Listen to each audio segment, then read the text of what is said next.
के आया होगा, भोजन की आवश्यकता होगी। किसी का छोटा बच्चा होगा, रो रहा होगा, दूध की आवश्यकता होगी।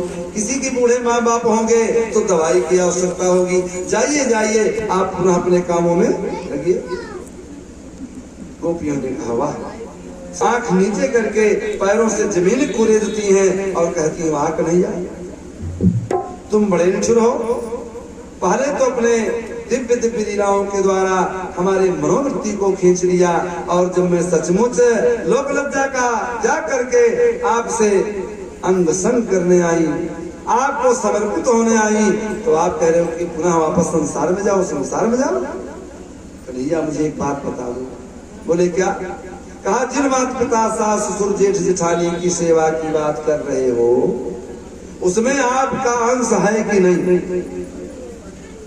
श्याम सुंदर भगवान ने कहा है तो कहा कि यदि अंशी को छोड़कर हमने अंशी की ही सेवा कर ली तो संपूर्ण जगत की सेवा हुई कि नहीं? भगवान ने कहा नहीं हुई। तो कहा तब आप मुझे क्यों फिर वापस कर रहे हो? भगवान ने कहा अच्छा ठीक, अभी देखता हूं कितना धैर्य है। रात्रि का प्रथम प्रहर है।